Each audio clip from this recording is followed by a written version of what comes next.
Completely நம்ம பிடிக்காத ஒரு பிஹேவியரா இருந்துச்சு அவங்களுக்கு அப்படின்னா, then you cannot love that person. You cannot live with that person. இப்ப எல்லாரும் அரவிந்த் சாமி மாரி தான் ஒரு பையன் வேணும் அப்படின்னு சொல்லிட்டு அந்த காலத்துல சொன்னார். அரவிந்த் சாமி என் கூட வாழ்றவங்களுக்கு தான் தெரியும் நான் எப்படிப்பட்டவன் அப்படின்ட்டு அவர் சொல்லியிருப்பாரு. ஸ்டார்ட் பண்ணா கேஸா? ஆமா, நீங்க ஸ்டாக் பண்ணக்கூடாது. நீங்க வந்து அது வந்து இஃப் ஷி ஃபீல்ஸ் இட் அது ரொம்ப 5 த்ரெட்டனிங்கா செகண்ட்ஸ் இருக்கு. 7 செகண்ட்ஸ் சொன்னாங்கல்ல. சோ அது வந்து ஸ்டாக்கிங் வந்து உங்களுக்கு வந்து நம்ம யாரோ பார்த்துட்டே இருக்கிறாங்களோன்னு ஒரு பயத்தை உண்டாக்கும். நம்மளா இருக்க முடியாது நிறைய நேரத்துல. சிலது நான் போனை எடுத்துட்டு நான் அழுதுருக்கேன். ஏன்னா எனக்கு என்ன ரெஸ்பாண்ட் பண்றதுனே தெரியாது. 7th 8th படிச்சிட்டு இருக்கிறப்போ அந்த இது. ஆனா ரொம்ப டிப்ரெஷன் அந்த மாதிரி இருக்கிறாங்க அப்படின்னா it is better they see a proper counsellor கிட்ட போறது நல்லது. ஒரு சைக்கோ தெரபிஸ்ட் ஏதாவது ரொம்ப இன்ஃபேக்ட் லைக் ரொம்ப டிப்ரெஷன் அந்த மாதிரி ஒரு பேஷண்டா இருக்கிறாங்கன்னா இட் இஸ் பெட்டர் சைக்கியாட்ரிஸ்ட தான் போகணும். ரொம்ப முடியாதவங்க வந்து பேட் ஹாபிட்ஸ் எல்லாம் போகாம வந்து இது மாதிரி நல்ல சைக்காலஜிஸ்ட் ஆர் சைக்கியாட்ரிஸ்ட் போறது பெட்டர். கண்டிப்பா. வணக்கம் அண்ட் வெல்கம் டு மெட்டாமைண்ட்ஸ்.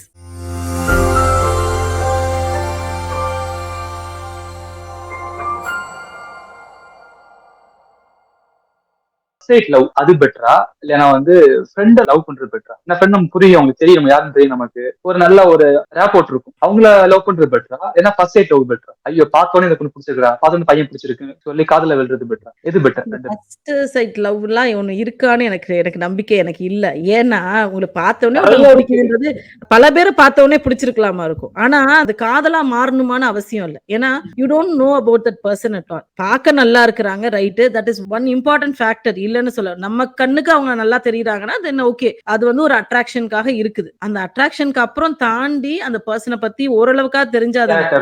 ஏன்னா ஒருவேளை நம்ம பார்த்துட்டு அவங்க கம்ப்ளீட்லி நம்ம பிடிக்காத ஒரு பிஹேவியரா இருந்துச்சு அவங்களுக்கு அப்படின்னா then you cannot love that person. You cannot live with that person. இப்ப எல்லாரும் அரவிந்த் சாமி மாதிரி தான் ஒரு பையன் வேணும் அப்படின்னு சொல்லிட்டு அந்த காலத்துல சொன்னார். அரவிந்த் சாமி என் கூட வாழ்றவங்களுக்கு தான் தெரியும் நான் எப்படிப்பட்டவன் அப்படின்ட்டு அவர் சொல்லியிருப்பாரு. எல்லாரும் அரவிந்த் சாமி மாதிரி தான் மாப்பிள்ளை வேணும், ஐஸ்வர்யா ராய் மாதிரி தான் பொண்ணு வேணும்னு சொன்னாங்க. அவரே சொன்னாரு, நான் என் கூட வாழ்றவங்களுக்கு தான் தெரியும் நான் எப்படிப்பட்டவன்ட்டு. சோ அதனால எல்லாரும் அப்படிலாம் நினைச்சிடாதீங்க, நான் அப்படி கிடையாது.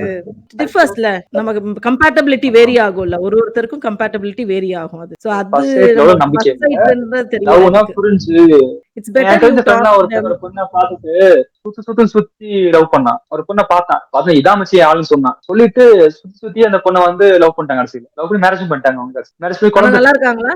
நல்லா இருக்காங்க. வெளியே அப்பதான் தெரியும் நம்ம சொல்லவா போறாங்க எப்படி இருக்குன்னு. நல்லா இருக்காங்க. வந்து Facebook இன்ஸ்டால தான் அவங்களோட லைஃப் எல்லாத்தையும் போடுறாங்கல்ல, அதனால அதுல நல்லா தான் இருக்குது. நிறைய பேரோட லைஃப் நல்லா தான் காமிக்கிறாங்க. உள்ள எப்படி இருக்குன்னு தான் தெரியல. பட் ஆனா இது நம்ம ஊர்ல இப்ப அப்படிலாம் சுத்தி பண்ணீங்கன்னா ஸ்டாக்கிங்ல புடிச்சு போடுறதுக்கு வாய்ப்புகள் இருக்குது. இப்போ நிறைய அது முன்னாடி வந்து ரஜினி படமா இருக்கட்டும், என்ன படத்துலயும் வந்து அந்த ஹீரோயினை சுத்தி எங்க போனாலும் அந்த ஹீரோயின் சிவகார்த்திகேயன் படத்துலயும் நிறைய பின்னாடியே துரத்தி அது அப்படிதான் இருக்கும். சோ அதுதான் இப்ப வந்து அந்த பொண்ணு நினைச்சிட்டு அதை வந்து ஸ்டாக்கிங்க்கு பிடிச்சு கொடுக்கலாம். பொண்ணு நினைச்சது ஆமா, நீங்க ஸ்டாக் பண்ண கூடாது. நீங்க வந்து அது வந்து இஃப் ஷி ஃபீல்ஸ் இட் அது ரொம்ப த்ரெட்டனிங்கா இருக்கு. ஆமா, ஏன்னா ஸ்டாக் பண்றதோட பாதி பேர் நிறுத்துறது இல்லல்ல. நீ வந்து அக்செப்ட் பண்றல அப்படின்னு சொல்லிட்டு அந்த பொண்ணு ஹர்ட் பண்ண பாக்குறாங்க. இங்க வந்து it is a very big offense. அது நீங்க ஸ்டாக் பண்றீங்கன்னு சொல்லிட்டு கம்ப்ளைண்ட் பண்ணீங்கன்னா it's a very big offense. நம்ம குடும்பம் பார்த்து இருந்தா கடுப்பாகமாகாத? அது பொண்ணோ பையனும் பார்த்துட்டே இருந்தா அது நமக்கு ஒரு மாதிரி இருக்கும். அது பாக்குறதோட இல்ல, நீங்க எங்க போனாலும் பின்னாடியே போறீங்க. You lose your own privacy. நம்ம எங்க போறோம், ஏது பண்றோம் எல்லாத்தையுமே தெரிஞ்சு வச்சிருப்பாங்க.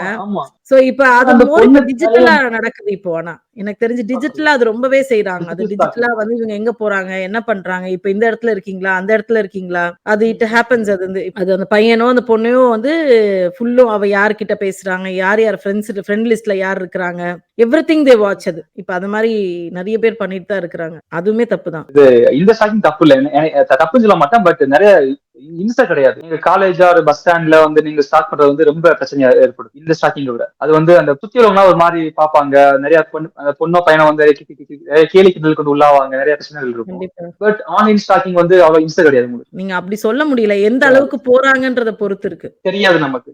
பர்టిక్యులரா மெசேஜ் அனுப்பி இருக்கிறது, டெக்ஸ்ட் பண்றது, இல்ல ஃப்ரெண்ட் புதுசா அக்கவுண்ட் கிரியேட் பண்ணி டார்ச்சர் பண்றது, சம்ஹவ் எப்படியாவது அந்த பொண்ணோட அட்டென்ஷனோ இல்ல பையனோட அட்டென்ஷனை கிராப் பண்றது. இப்ப ஆக்சுவலா பேபி ரெயின்டியர் ஏதோ ஒரு படம், ஒரு ஒரு சீரிஸ் ஒண்ணு ஆக்சுவலா Netflixல இருக்குன்னு நெனைக்கிறேன் அது. அது வந்து ஓகே. கம்ப்ளீட்லி அபௌட் ஸ்டாக்கிங் தான். அதுல ஆக்சுவலா அந்த பொண்ணு வந்து அந்த பையன ஸ்டாக் பண்றதுன்னு நெனைக்கிறேன். அது கம்ப்ளீட்டா அவ்ளோ தூரத்துக்கு அது வந்து டிஜிட்டலாவும் சரி, அப்படி ஸ்டாக் பண்றத பத்தி தான் அது மூவி அந்த ஹோல் சீரிஸே அந்த இருக்குது. சோ அது வந்து ஸ்டாக்கிங் வந்து உங்களுக்கு வந்து நம்ம யாரோ பார்த்துட்டே இருக்கிறாங்களோன்னு ஒரு பயத்த உண்டாக்கும்.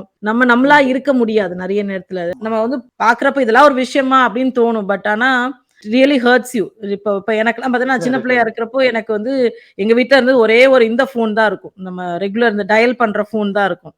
ஓகே. அப்போ ஆனா ஓகே. இந்த நம்பர கண்டுபிடிச்சு நமக்கு கால் பண்ணுவாங்க சில பேரு. ம், ம், அப்படி ம். ஒரு தடவ எனக்கு தெரிஞ்சு போடு என் போட்டு கால் ஃப்ரெண்டோட பண்ணுவாங்க. அண்ணன் தான். அவங்க எனக்கு பின்னாடி வர்றாங்கன்னு தெரியும். எனக்கு அது பார்த்தாலே பயம். ஃப்ரெண்ட் மீன்ஸ் என்னைய விட பெரியவங்க அவங்க. அவங்களோட பெரியவங்க. கூட டியூஷன்ல படிக்கிறது அதெல்லாம் இருந்தும். பட் எனக்கு ரொம்ப பயம். அவங்க பின்னாடி ஃபாலோ பண்றாங்களோ அப்படின்னு எனக்கு ஒரு பயம்லாம் இருக்கு. நான் சைக்கிள்ல தான் போவேன், வருவேன். எனக்கு அதுவே ஒரு பயம் இருக்கும். வீட்டு நம்பர வந்து நீங்க தான் டைரக்டரி இருக்குமே. அந்த காலத்துல டைரக்டரி, டெலிஃபோன் ஆமா, ஆமா, டைரக்டரி ஆமா. எல்லா நம்பரும் இருக்குமே. சோ அந்த பழைய டெலிஃபோன் படத்துல டைரக்டரில பார்த்துருக்கேன் நானு. ஆமா.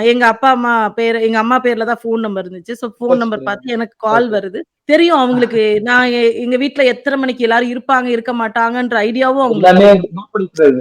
ஓகே. ஏன்னா எங்க அப்பா, அம்மா 2 பேரும் வொர்க்கிங்க. சோ நாங்க இந்த டயத்துலருந்து இந்த டைம் ஸ்கூல் விட்டு வந்து இருக்கிற டைம்ல இருக்கோம்.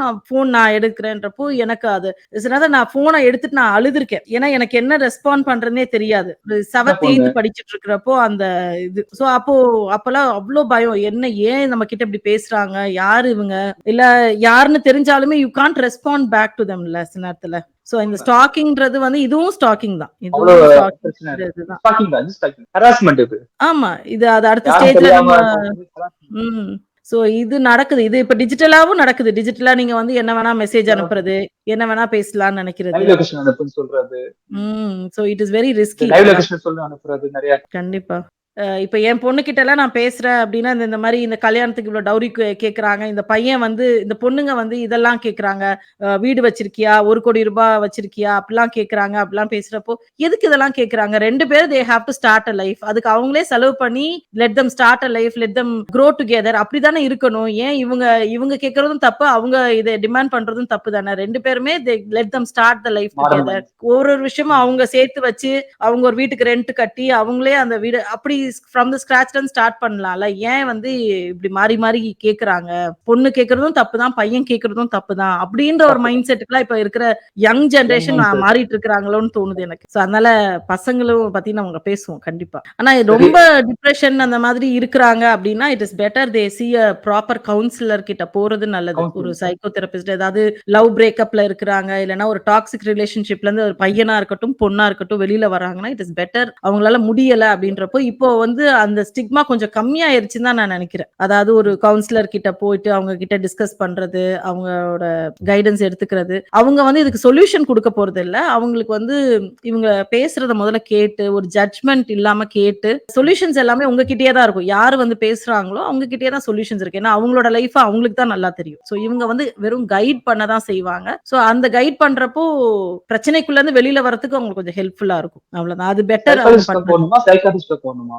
அதுலயுமே டிஃபரன்ஸ் இருக்க தான் செய்யுது. ஆ, ஆ. கவுன்சிலர்ஸ்ன்னு இருப்பாங்க. அவங்க வந்து இந்த ஜாப பண்ணலாம். அதுக்கப்புறம் வந்து ஓகே. நீங்க சைக்காலஜிஸ்ட்ன்னு இருப்பாங்க. அவங்களும் இத பண்ணலாம். சைக்கியாட்ரிஸ்ட் வந்து பொதுவா வந்து சைக்கியாட்ரிஸ்ட்டா போகலாம். ஆனா இந்த மாதிரி விஷயத்துக்கு அவங்க ரொம்ப இன்ஃபாக்ட் லைக் ரொம்ப கிளினிக்கலா நீங்க இருப்பாங்க. டிப்ரஷன் அந்த மாதிரி ஒரு பேஷண்டா இருக்கிறாங்கன்னா, இட் இஸ் பெட்டர் சைக்கியாட்ரிஸ்ட்ட தான் போகணும். ஆனா எனக்கு ஓகே. தெரிஞ்ச ஒரு கவுன்சிலர் இல்லன்னா ஒரு கிளினிக்கல் சைக்காலஜிஸ்ட் இல்ல சைக்காலஜிஸ்ட்ட போனீங்க அப்டின்னாலே அவங்களே சொல்லுவாங்க. அது வந்து அவங்க வந்து தெரப்பி குடுக்குறதா இருக்கட்டும், இல்லன்னா இந்த மாரி டாக் தெரப்பின்னு சொல்லுவோம். இல்லன்னா அந்த மாரி விஷயங்கள்லயே கொஞ்சம் இது சரியாகறதுக்கு வாய்ப்பு இருக்கு. அவங்க ஹெல்ப் பண்ணலாம். அதையும் மீறி அவங்களுக்கு பிரச்சனை இருக்கு.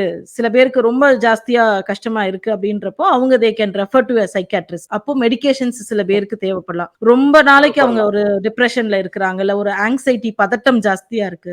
ஒரு ம். ட்ராமா ரிலேஷன்ஷிப்ல இருந்து வெளியில வராங்கன்னா, பதட்டம் ஜாஸ்தியா இருக்கும். அவங்களால ரியல் லைஃப் சிச்சுவேஷன்ஸ ஃபேஸ் பண்றதுக்கே கஷ்டப்படலாம். சோ இந்த மாதிரி இருக்கிறவங்களுக்கு மெடிகேஷன்ஸ் தேவைப்படலாம். So மெடிகேஷன்ஸும் okay. தெரப்பியும் சேர்த்து வொர்க் பண்ணலாம் சில பேருக்கு. சோ அதனால எடுத்தோடனே சைக்காட்ரிஸ்ட போகணுன்ற அவசியம் கிடையாது. பட் இவங்களே அதை ஹெல்ப் பண்றதுக்கு வாய்ப்பு இருக்கு நிறைய நேரத்துல. ரொம்ப முடியாதவங்க வந்து பேட் ஹேபிட்ஸ் எல்லாம் போகாம வந்து இது மாதிரி நல்ல சைக்காலஜிஸ்ட் சைக்காட்ரிஸ்ட் போறது பெட்டர். கண்டிப்பா, கண்டிப்பா. நம்ம அவ்வளவு அசிங்கமா போ தேவையில்லையே. நம்ம வந்து நம்மளையே அழிச்சுக்கிட்டு தப்பு அதாவது கிடையாது. கரெக்ட். உயிரை எடுத்துக்கிறதும் சரி, நீங்க வந்து இந்த மாதிரி ஒரு கேவலமான ஒரு ஹேபிட்குள்ள போய் மாட்டிக்கிறது எதையுமே நம்ம கண்ட்ரோல்ல இருந்தா பரவாயில்ல. நம்மள இன்னொரு விஷயம் அதை கண்ட்ரோல் பண்றது சப்ஸ்டன்ஸா இருக்கலாம், எதுவா வேணா இருக்கலாம். அதுக்குள்ள போறது நல்லதே கிடையாதுல்ல. சோ எனி சப்ஸ்டன்ஸ், நீங்க ஆல்கோஹால் சாப்பிடுறது தப்பா ரைட்டான்ற டிஸ்கஷனுக்கு வரல. But if it is over, ஓவரா போய் நம்மள இது பண்ணக்கூடாது எதுவுமே. அது நம்ம வந்து ஒரு விஷயத்த மறக்கிறதுக்கு யூஸ் பண்றோம்னா இட் இஸ் நத்திங். அது வந்து சரியே கிடையாது. நம்ம வந்து அப்ப தப்பிச்சு போக தான் பார்க்கிறோம். அந்த விஷயத்த அந்த ஃபேஸ் பண்றதுக்கு ரெடியா இல்லாம தப்பிச்சு ஆமா, போகறதுக்காக escape we are trying to do something. அது என்னைக்குமே ரொம்ப கஷ்டம் தான். ஏன்னா இன்னைக்கு இந்த ரிலேஷன்ஷிப்ல இருந்து வெளியில வர்றப்போ இந்த மாதிரி ஒரு ஹேபிட்க்கு வரீங்க. இத சரியே பண்றீங்க. நீங்க வந்து அந்த குடிக்கிற ஹேபிட்டோ ஏதோ ஒரு சப்ஸ்டன்ஸ் அபியூஸ் இருக்கு அப்படின்னா அதுல இருந்து வெளியில வர்றீங்க. திருப்பி ஒரு லவ்வோ ஒரு கல்யாணத்திலயோ நீங்க அடுத்து போறப்போ அதுல ஏதாவது ஒரு பிரச்சனைனாலும் you will go back to the same coping mechanism. ஏன்னா இது திருப்பியும் வந்து தண்ணி அடிக்கிறது, திருப்பி வந்து ஒரு ட்ரக் யூஸ் அதுக்கே பண்றது. போயிடுவோம் நம்ம. அது மாதிரி தான் ஒரு ஹேபிட்டா மாறும். சோ அது உங்களுக்கும் நல்லதில்ல. வெளியேற முடியாது. இன்னொரு மாட்டிப்பாங்க. ஆமா ரொம்ப கஷ்டம் தான். என்வரான்மெண்ட்டுக்கு நல்லது இல்ல. ஃபேமிலி கஷ்டப்படுவாங்க. கண்டிப்பா, ஓகே. கண்டிப்பா. அது வந்து ஒருத்தர் மட்டும் இல்ல, நெறைய பேரு கஷ்டப்படுவாங்க. கல்யாணம் ஆயிடுச்சுன்னா நெறைய பேருக்கு அது பிரச்சனையா தான் மாறுது. சோ அது அந்த பிரச்சனை கஷ்டம். ஓகே. ஆமா. குழந்தைங்க இருந்துச்சுன்னா, அது இத விட இன்னும் பிரச்சனையா ஜாஸ்தியா இன்னும் அதோட ரிப்பிள் எஃபெக்ட் ஜாஸ்தியா இருக்கும். ஒருத்தரோட ஹேபிட் வந்து அப்படியே இந்த ஹோல் ஃபேமிலிலயே ஒரு குழந்தைங்க லைஃபே அடுத்தடுத்து ரொம்ப போயிரும். அந்த அந்த கிட்ஸோட கிட் லைஃபே இதாயிரும். டாக்ஸிக் ஆயிரும். கண்டிப்பா. டாக்ஸிக் பேரண்ட்ஸ் கீழ இருப்பாங்க அவங்க. ரொம்ப ஆமா. கஷ்டம் அது. அப்யூசிவ் பேரண்ட்ஸா பெட்டர் இருப்பாங்க. கவுன்சிலர்ஸா பார்க்கணும். சில பேர் வந்து ரொம்ப ஸ்பெண்ட் பண்ணுவாங்க. வந்து இந்த இதுலருந்து வெளில வர்றதுக்கு டிஸ்ட்ராக்ட் பண்ணிக்கிறதுக்கு சில பேர் ஓவர் ஈட்டிங்கா இருக்கலாம். இல்ல ஓவர் ஷாப்பிங் அந்த மாதிரி ஒரு விஷயத்த சூதாட்டம் மாத்துவாங்க. தூங்குறதா இருக்கலாம். சோ இது மாரி அதாவது எனிதிங் விச் இஸ் அப்நார்மலா, அதாவது நார்மலா பண்றத விட பண்றது. கொஞ்சம் ஜாஸ்தியா இருக்கு. அத உங்களால கண்ட்ரோலே ஸ்ட்ரெஸ் பண்ண ஆகுறது. முடியலன்றப்போ it is better you take a professional help. அதுதான் பெட்டர். பர்சனல். அதுதான் நல்ல விஷயமா இருக்கும். ஸோ எல்லாத்தையும் டிஸ்கஸ் பண்ணிட்டோம். நெக்ஸ்ட் செட் ஆஃப் கொஸ்டின்ஸோட வில் மீட் அப். அது நீங்க கொஸ்டின்ஸ் ரெடி பண்ணுங்க. தென் வில் நிறைய பேருக்கு வேணும்னாலும் கொஸ்டின்ஸை போஸ்ட் பண்ணட்டும். Then will discuss about it. கண்டிப்பா. கமெண்ட்ல சொல்லுங்க. ஆமா, கமெண்ட்ல கண்டிப்பா மென்ஷன் பண்ணுங்க. இது ஓகேவா இல்லையா, இல்ல திட்டணுமா, இல்ல இன்னும் கேள்வி கேட்கணுமா, எதுனாலும் கமெண்ட் பண்ணுங்க, மெயில் பண்ணுங்க. Then will see that. அத திருப்பி அனானிமஸா தான் we are discussing the questions. அதனால யார் வேணா என்ன வேணா கொஸ்டின்ஸ் ஆமா, போஸ்ட் யாரு பண்ணலாம். பேரே சொல்ல போறது கிடையாது. இங்க வந்து அதுக்காக கிரவுண்ட் கிடையாது. யாரையும் அக்யூஸ் பண்றதுக்கோ எதுவுமே கிடையாது. we are not going to judge anybody. So இந்த விஷயங்களை மட்டுமே பேச போறோம். அந்த விஷயங்களுக்கு ஆனா ரெண்டு சைடுமே டிஸ்கஸ் பண்ண பாக்குறோம் ஆல்மோஸ்ட். அப்போ அது எது உங்களுக்கு எது கரெக்ட்னு தோணுதோ then you can decide about it. So see you in the next video.